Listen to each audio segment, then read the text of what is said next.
Colossenses 1, a partir do 3 até o 6. Damos sempre graças a Deus, Pai de nosso Senhor Jesus Cristo, quando oramos por vocês.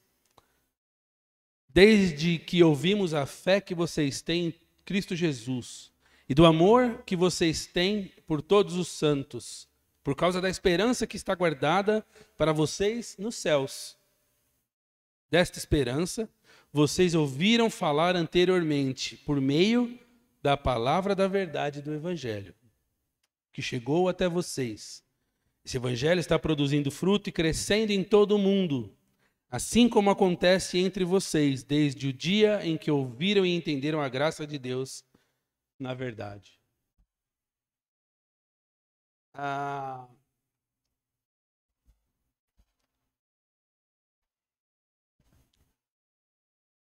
gente vê que tudo o que a Bíblia fala, ela acontece, né? A Bíblia é um livro incrível. Todas as promessas de Deus e todas as orientações que Deus dá através da sua palavra, eles funcionam. Bom, Colossenses é uma carta que Paulo escreveu da prisão, a igreja de Colossos, uma igreja que ele não conhecia, uma igreja que ele ouviu falar. Aqui no comecinho, oramos por vocês quando ouvimos da fé que vocês têm. Paulo está celebrando aqui, ele está alegre, porque ele ouviu falar que o evangelho chegou em um lugar que ele não foi ele que pregou, não foi ele que plantou essa igreja, foi Epáfras que plantou essa igreja. E aí Paulo ouve falar dessa igreja e se alegra. Quando a gente fala aqui das igrejas que eu mostrei, a alegria ela precisa estar no nosso coração. E em Colossos tem um grupo de crentes, essa é a alegria de Paulo. Em Colossos tem um grupo de crentes. Nesse comecinho do 3 e do 4, graças a Deus, Pai de nosso Senhor Jesus Cristo, tendo ouvido falar de vossa fé em Cristo Jesus. Paulo, ele celebra a Deus por isso. Paulo, ele se espanta de como o evangelho tem chegado. Isso é uma forma também de Paulo incitar o seu amor e sua preocupação para aquele povo de Colossos. Sempre que ele ouvia que eram diferentes por sua fé e seu amor para com os santos, ele está afirmando, elogiando, celebrando, incitando e fortalecendo. Aqui eu vou começar a falar algumas coisinhas um pouco mais técnicas que é interessante para a gente pensar quando a gente pensa em missões. Paulo afirma aqui sobre a fé em Jesus Cristo. A fé que vocês têm em Cristo Jesus, aqui na versão. A fé, ela... Agora que eu vi aqui, desculpa. Agora que eu vi que está aqui. Essa fé, ela precisa ser em Jesus Cristo, porque é só a fé em Jesus Cristo que salva. É só a fé em Jesus Cristo que nos dá a possibilidade e o acesso a Deus. É só a fé em Jesus Cristo que nós devemos pregar. Porque Jesus Cristo é a perfeita representação de Deus. Jesus Cristo é o Filho de Deus, que é o único caminho para o Pai. E quando a gente pensa hoje em dia, parece algo tão simples falar da fé em Jesus Cristo. Mas desde a época que Paulo escreve, até hoje a gente vê que a fé em Jesus Cristo, ela estão sempre tentando atacá-la. Que seja relativizando a fé, ou acrescendo a fé. A salvação, ela depende de você. A salvação não depende só de Jesus. Vocês já ouviram sobre isso? A gente passa por isso, a gente escuta isso. Ou a salvação é só em Jesus Cristo, ou não há salvação. Quando a gente olha hoje em dia para muitas igrejas, infelizmente, pregam que a fé ela é em Jesus mais algo. Jesus mais dons, Jesus mais dízimo, Jesus mais serviço, Jesus mais missões. Não.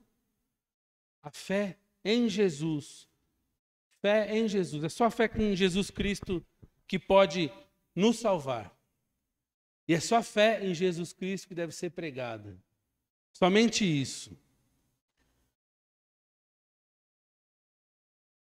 O falso evangelho, irmãos, ele é pregado e ele não produz cristãos. O falso evangelho, ele produz vítimas. Pessoas que têm convicção que estão indo para o céu, mas não creem certo. Estão sendo enganadas. E a gente vê isso, infelizmente, eu vi isso nesses países. O evangelho mal pregado está em todo lugar, desde sempre. A gente precisa se atentar ao conteúdo do evangelho, ao que é o evangelho, aonde que é a fé que tem que estar. Porque isso, desde nós mesmos, para ter certeza se a gente realmente acredita certo. Eu acredito certo, será? Pergunte-se. Até pensando na expansão do reino, no evangelismo. O que você tem pregado por aí? O que você tem falado? É a real fé em Cristo Jesus e Ele ressurreto, em arrependimento pelos pecados, que é a base da igreja local. Porque Ele é o cabeça da igreja, Ele é o cabeça e a igreja é o seu corpo. E essa fé implica em uma sujeição pacífica e amorosa a Cristo e a sua palavra. A nossa fé precisa frutificar em sujeição. Nós nos submetermos à palavra de Deus, por amor, pacificamente. E impelidos pela fé, a igreja ama. No final do versículo 4 aqui, Paulo fala do amor que vocês têm por todos os santos. É essa fé que impele o amor, que é a fé que é a combustão do amor, e não o contrário. É por causa da fé que a igreja ama, a igreja se move. A gente sabe que o amor é prático. O amor não é só sentimental, o amor não é nada disso, o amor é prático. Então é por isso, é por causa da nossa fé que a gente se mobiliza e vai para tantos lugares, faz tantas coisas. Eu estou vendo aqui, vocês têm falado muito de missões, hoje é o final da campanha. É por causa da fé, é por causa da esperança. Isso deve tirar a gente do nosso lugar. Nós não podemos nunca nos acomodarmos na nossa fé e não fazê-la produzir. A gente não faz nada para que sejamos salvos. A gente crê em Cristo, Ele fez tudo. Mas por causa da fé em Cristo, porque Ele fez tudo por nós, a gente age em gratidão, em amor. No verso 5, está escrito um por causa aí. Por causa da esperança guardada para vocês no céu. João Calvino diz que a esperança da vida eterna nunca é inativa em nós, a ponto de não produzir amor em nós. Refletir sobre a vida celestial, irmãos, quando a gente pensa no céu, essa ação, esse nosso refletir, nosso meditar no céu, deve estimular nossas afeições ao culto a Deus e ao exercício do amor. A gente não pode ficar parado. A gente não pode ficar parado. A gente não pode guardar essa informação que a gente recebeu, o Evangelho, que é uma informação divina, que produz em nós vida.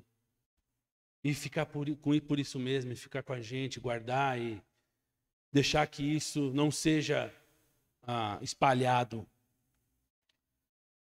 Por isso que aqui Paulo escreve que o amor que eles têm por todos os santos é por causa da esperança que está guardada nos céus. Esperança pela glória celestial deve nos fazer amar. Vocês pensam muito no céu? Vocês param para pensar no que é o céu?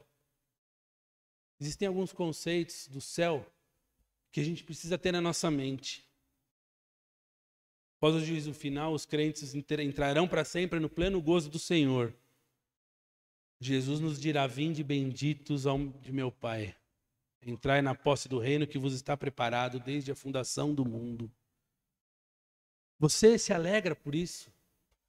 Você para e pensa o quão incrível isso é?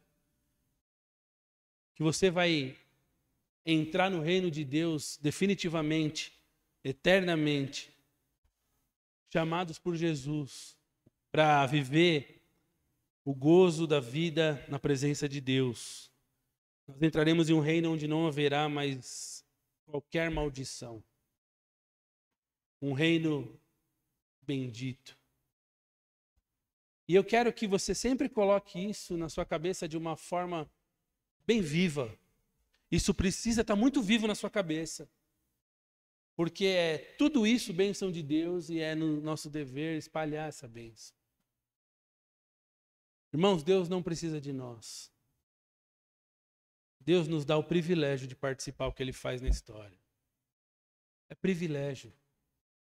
Eu não fui para esses países que eu mencionei, eu não corri o risco que eu corri, porque eu sou herói, de forma nenhuma. Eu fiz isso porque eu via como um privilégio a gente corre para agarrar. A gente corre. Quando a gente entende que algo é incrível, a gente quer participar. A expansão do reino de Deus é incrível. Participar do que Deus tem feito no mundo, na história da redenção, é fantástico. O céu é um lugar físico, não é um lugar, não é um estado mental, não é um lugar atmosférico, um lugar abstrato. O céu será um lugar físico no fim dos tempos. O céu é a Nova Jerusalém. Estarmos com o Senhor na Nova Jerusalém fisicamente, nós estaremos. A criação física será renovada e continuaremos a existir e a atuar nela.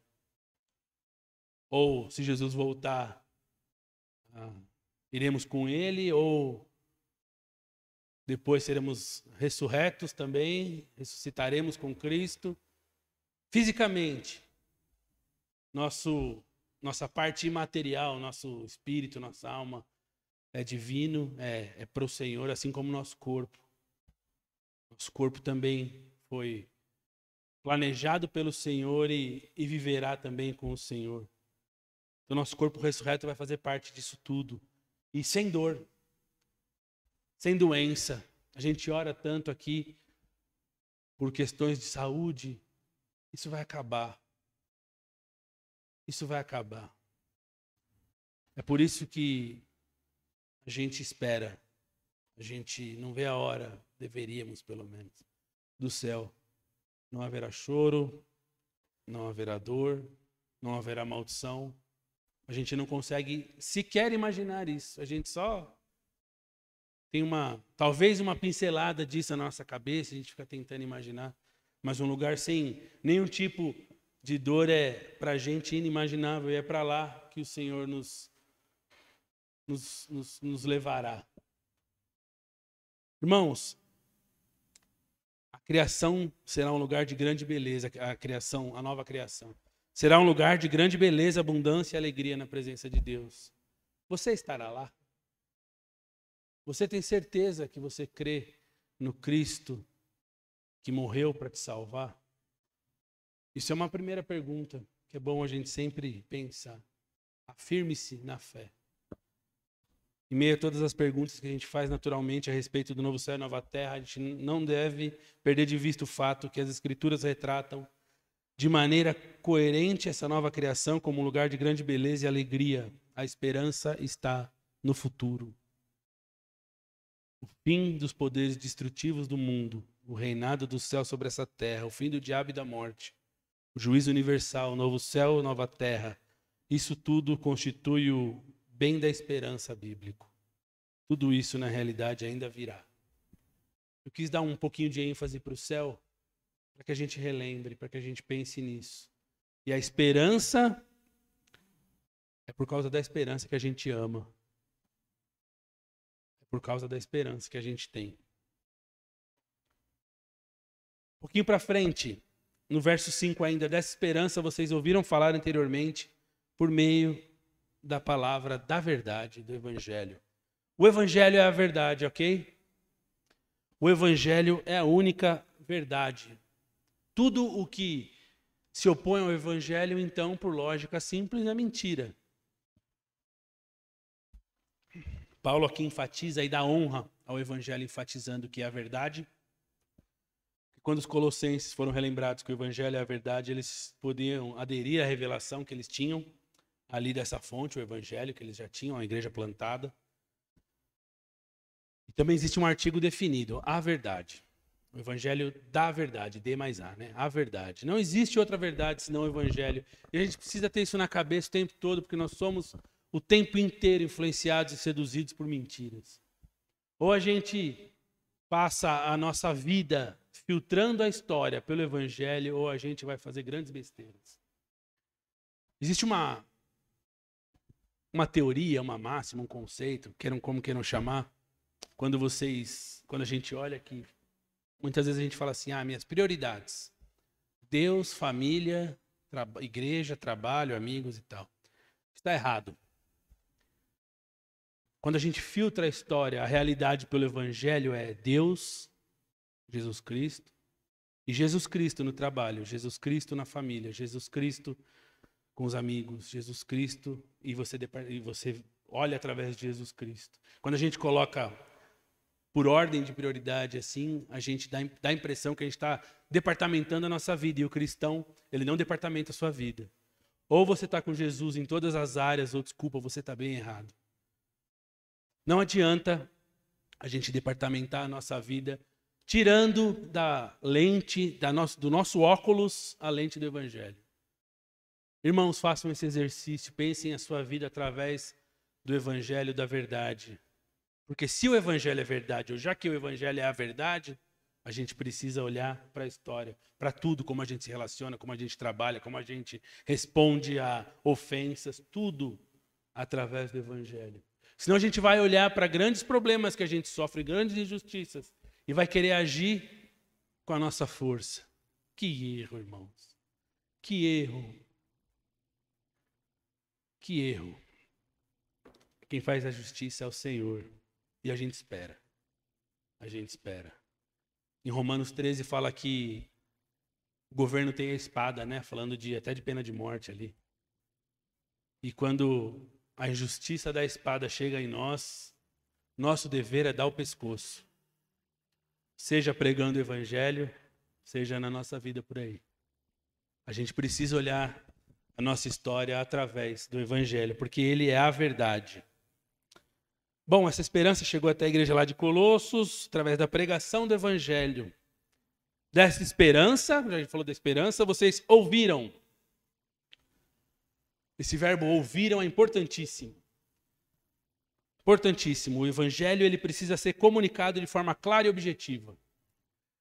Por definição, o evangelho são as boas novas de salvação, uma história a ser contada. A nossa fé não é filosófica. Através da nossa fé, a gente enxerga a filosofia. A gente enxerga qualquer coisa. Mas a nossa fé não é filosófica, a nossa fé é histórica. Houve um dia na história que Cristo foi pendurado na madeira. E aquele dia rompeu a história.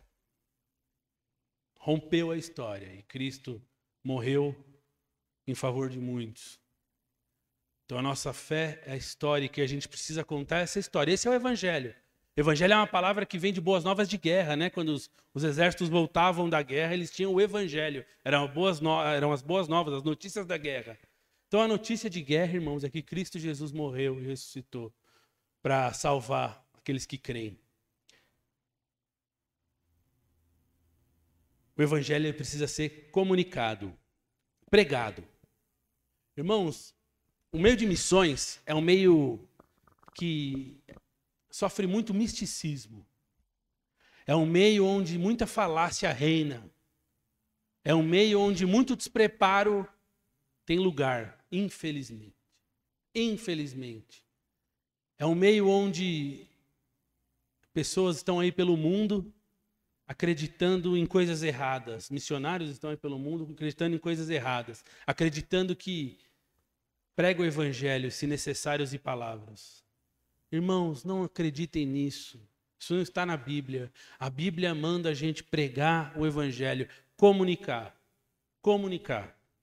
Quero que vocês abram a Bíblia, por favor, em Romanos 10, 10. Texto muito conhecido, mas tem muita coisa para a gente ver ali. Pastor Cláudio, eu falei pro pessoal que você tinha me dado até meia-noite, eles ficaram tranquilos, tá?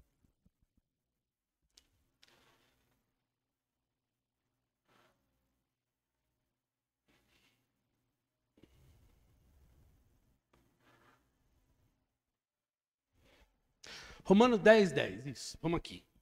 Visto que com o coração se crê para a justiça e com a boca se faz confissão para a salvação.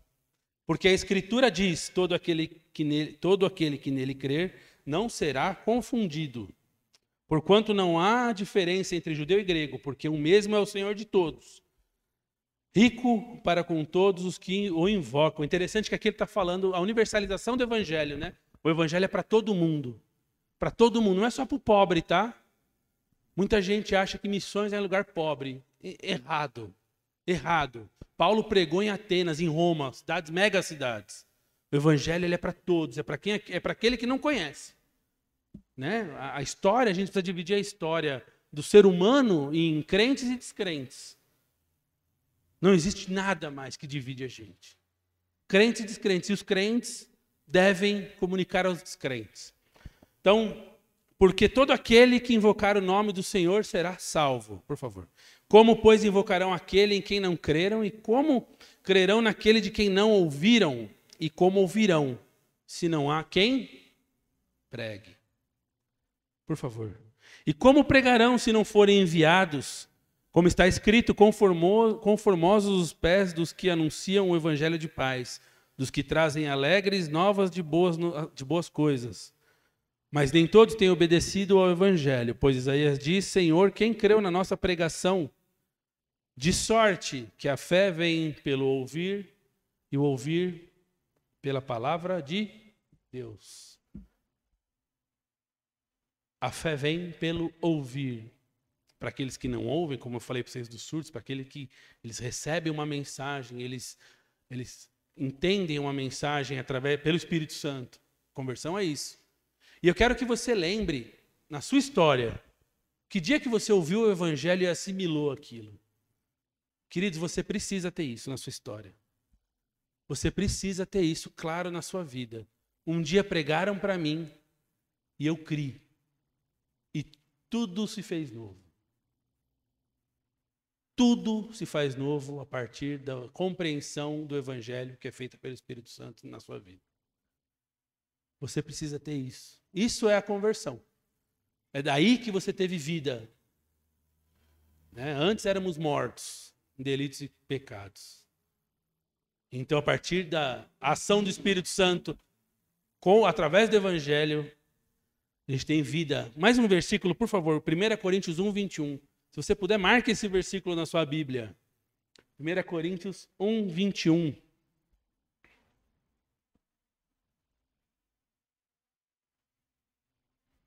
É isso. Visto como na sabedoria de Deus, o mundo não conheceu a Deus pela sua sabedoria. Aprove a Deus salvar os crentes pela loucura da pregação. Não achem que vocês, sendo bonzinhos, sendo cristãos exemplares, isso basta para salvar alguém. Nosso dever, queridos, é pregar. Não tem outro jeito. E aí talvez você vai se colocar numa sinuca de bico, porque você tem medo, você tem timidez. A irmã orou aqui para que a gente tenha ousadia. É isso, gente. E quando eu vou contar um pedacinho do meu testemunho. Eu morria de medo de pregar. Sabe por quê? Porque eu não conhecia direito a minha fé. Eu não conhecia. E aí então, na caminhada, indo para o seminário, enfim, a gente cria coragem para pregar, porque a gente conhece a fé. Talvez você esteja inseguro para pregar nos ambientes que você participa, por talvez não conhecer direito a sua fé. Por favor, conheça a sua fé. Por favor, conheça a sua fé. Não deixa isso passar, não deixa falar, não, isso é serviço para outros. Não é, não. Missões, queridos, é para todo mundo. É para todo mundo, não só eu que fui, não. Missões não tem lugar, missões não tem pessoas. São cristãos em movimento. Isso é missões. Pregando, conhecendo pessoas, intencionalmente, fazendo relacionamentos lindos, onde você vai servir pessoas, vai testemunhar do amor de Deus e vai pregar. E vai pregar. Não esperem uma sarça arder como Moisés para vocês pregarem. Isso não, isso é outro tempo, outra aliança. A nova aliança é cristão pregando. Mateus 28 é para todo mundo. Prega o evangelho a toda criatura. Pregue o evangelho, querido. Passando um pouquinho para o verso 6, caminhando para o fim aqui, diz assim, Colossenses 1:6, diz assim, nesse finalzinho. Eu vou começar do 5 para dar o contexto de novo. Por causa da esperança que está guardada para vocês nos céus, desta esperança vocês ouviram falar anteriormente por meio da palavra da verdade do evangelho, que chegou até vocês. Esse evangelho está produzindo fruto e crescendo em todo o mundo. Todo mundo, todos os lugares. O evangelho está crescendo. O evangelho está frutificando. O evangelho... o John Piper tem um livro que chama Glória Peculiar. Se vocês puderem comprar e ler, leiam. Ele trata basicamente disso, de que a palavra de Deus tem uma glória peculiar, tem uma força por si mesmo. E o evangelho, ele chega, e o evangelho frutifica. Queridos, o evangelho e Deus não precisa da gente, eu vou falar isso muito. Mas você não pode deixar de participar do que Deus está fazendo, Ele te dá privilégio. Sempre isso. Sempre isso. Nunca pensem que fazendo qualquer tipo de ação em prol do evangelho, do reino de Deus, vocês estão perdendo alguma coisa. Eu estou deixando de fazer alguma coisa para investir ali, até financeiramente. Ou eu estou deixando de fazer uma viagem aqui para fazer uma viagem missionária. Queridos, vocês estão participando de um privilégio. Quando eu deixei a minha vida aqui e saí, eu era radiante, ainda sou, pelo reino de Deus e por missões. Nunca olhei e falei, nossa, aqui, olha o que eu deixei. Não deixei nada. Deixei migalha e estou indo viver coisas lindas no ministério. E ainda estou. O ministério é maravilhoso. Os que estão aqui no ministério sabem disso. O ministério é incrível. Ministério pastoral, missões, enfim. Servir a igreja. O evangelho produz frutos. O evangelho é uma unidade coesa em si, de ação própria, com poder vital próprio. Ele produz frutos apesar de nós. Ele não precisa de auxílio. Não precisa convencer ninguém, tá? Você não precisa convencer ninguém, fica tranquilo. Você não precisa pregar e fazer a pessoa, por favor, aceita esse negócio. Não, só prega. Nosso dever é pregar, o resultado não depende de você. Olha que bênção. Olha como o evangelho é leve para a gente. Olha como Deus é cuidadoso com pessoas tão falhas como nós. O evangelho não precisa da gente, a gente só vai pregar e Deus vai agir naqueles que Ele quer e vai frutificar. Então, aquela admiração que Paulo percebeu, que o evangelho está no mundo inteiro, o evangelho saiu de Jerusalém para a Judéia e Samaria, chegou a Antioquia, veio com Paulo para Chipre, a Galácia, a Macedônia, Corinto, Atenas, Éfeso, mas também está onde o próprio Paulo não consegue levar, no caso Colossos. Na capital do império, Roma, e na cidadezinha de Colossos. A fé em Cristo não depende do seu sucesso, pois que o mundo inteiro fracasse. A consciência de um homem salvo jamais vacila, porque Deus, o Deus em que ele se fundamenta, permanece verdadeiro. E quando a gente vê testemunhos assim, a nossa fé, ela se alegra. Irmãos, se alegrem em ver o evangelho frutificando. Se alegrem em ver o evangelho correndo o mundo sem precisar da gente. Se alegre e se entusiasme ao ponto de falar, eu quero fazer parte disso. Eu quero ver o evangelho chegar porque eu participei de alguma forma. Irmãos, sejam práticos. Sejam práticos. A oração por missões eu não vou nem falar, que é mais do que óbvio. Mas sejam práticos. Sejam práticos.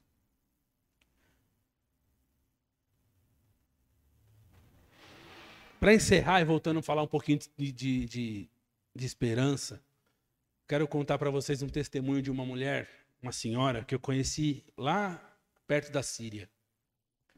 Essa senhora, ela chegou à fé depois da guerra, quando ela já era uma refugiada. Alguém pregou para ela, não sei quem foi, eu conheci ela já, irmã nossa. E aí ela compartilha aos 4 cantos lá que ela é uma cristã regenerada, Essa mulher é analfabeta. Ela lê a Bíblia do jeito que ela consegue. Pedaços da Bíblia, porque muitas vezes ela não consegue portar um livro, a Bíblia, ela não consegue portar. Ela tem que, às vezes, andar com folhas, com trechos. Essa irmã tem um discipulado extremamente carente, porque ela só fala árabe. E a falta da leitura atrapalha muito nisso, porque, né, a gente tem que ler coisas, enfim. Ela chega ao absurdo de dizer que ela dá graças a Deus pela guerra. Porque foi depois da guerra que ela conheceu a Cristo. Ela foi para a Jordânia e ela conheceu a Cristo. Irmãos, essa guerra tirou o marido dela. Essa guerra fez com que o irmão dela, que está lá, eu conheci, fosse atropelado por um tanque e se tornasse tetraplégico. Ele vive num colchão, porque não existe cadeira de roda lá. Ele está nesse colchão e ela prega para ele. Um filho dela, ela tem 2 filhos. Um se converteu através da pregação da mãe.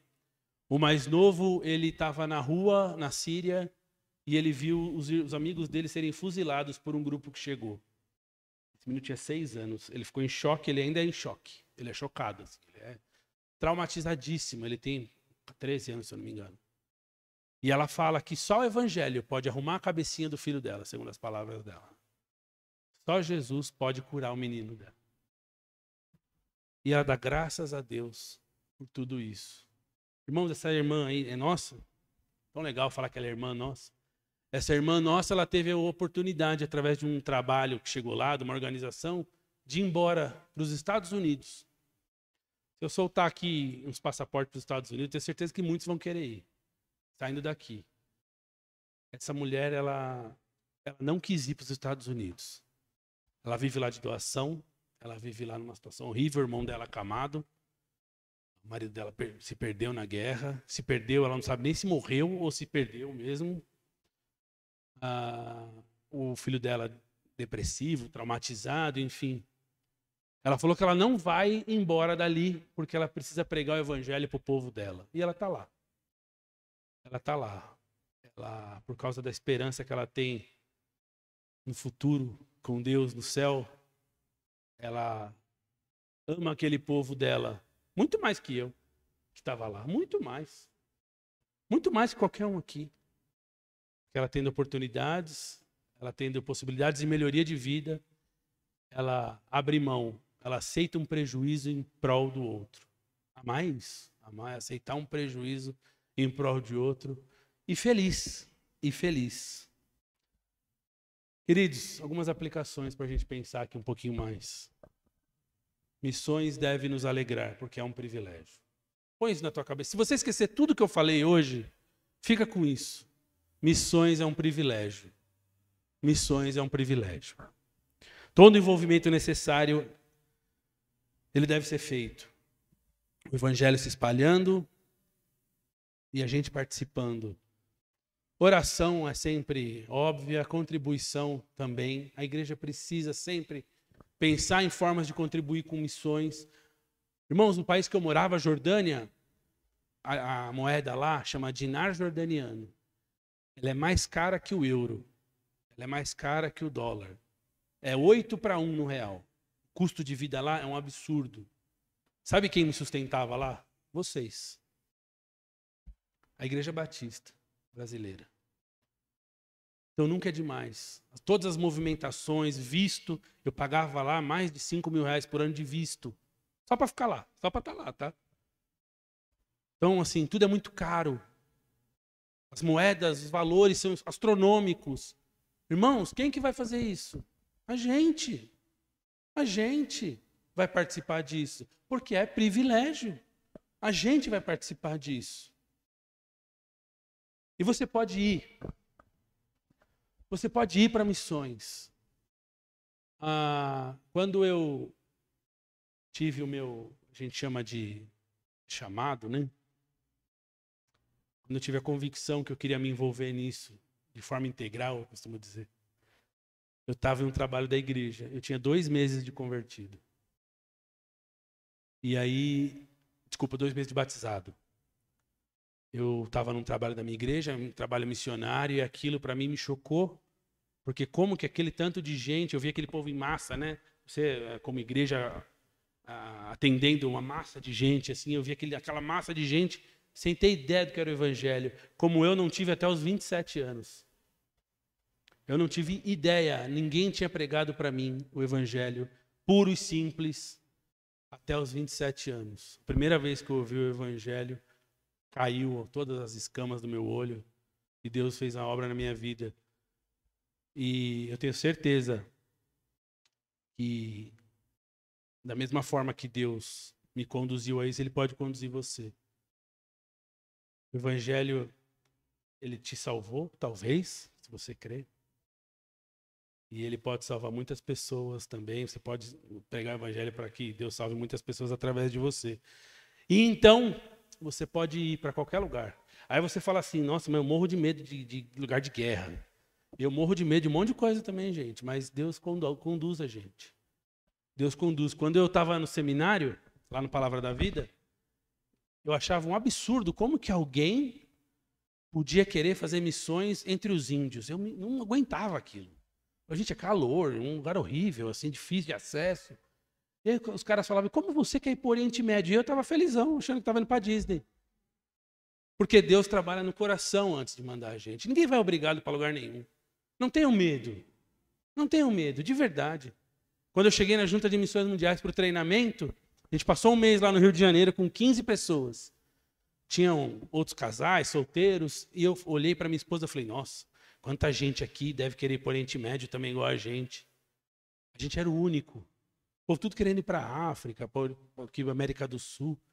E eu estava indignado. Eu falava, gente, como que ninguém quer ir para o Oriente Médio? Porque Deus tinha trabalhado no meu coração, não faz parte de mim, isso não sou eu. Deus me conduziu assim. Não tenham medo, se envolvam. Se envolvam. O dia que a gente contou para a nossa igreja lá de São Caetano, perdão, que a gente ia para o Oriente Médio, no final do culto um irmão veio chorando. O irmão era novo na fé ali. Ele veio chorando e ele falou, irmão, eu não sabia que para ir assim era um dos nossos que ia. Gente, é aqui, ó, a igreja que vai. Deus pinça um aí e estica a igreja para lá. É isso. Não espere você ouvir Deus. Não espere você ver coisa pegando fogo. Não espera isso, gente. Se Deus está te conduzindo, o seu coração está ardendo por isso, é isso. É isso. Não tenha medo. Não tenha medo. Você pode ir também fazer viagens missionárias curtas. Talvez é assim que Deus vai te chamar também. Talvez é assim. Se envolva. O meu convite, o meu desafio, como queiram, é sempre chamar a vocês ao envolvimento. Quando a gente se envolve, as coisas acontecem. Foi me envolvendo que eu descobri o meu ministério. Foi conhecendo a igreja que eu me encaixei.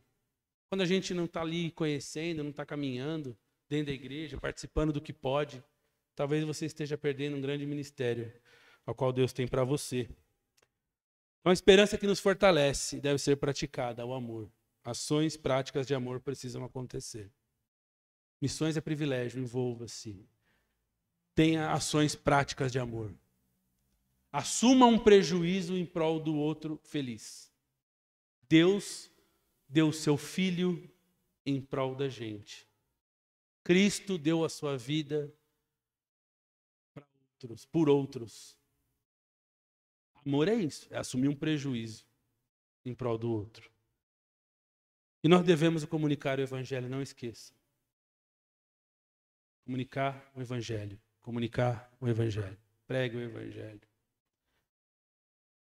Que Deus abençoe cada um de vocês. Obrigado. Obrigado por me ouvirem. Obrigado, pastor Cláudio, pelo convite. Estou sempre à disposição de vocês. Eu moro aqui pertinho. Obrigado mesmo. Deus abençoe vocês grandemente. Contem comigo. Obrigado.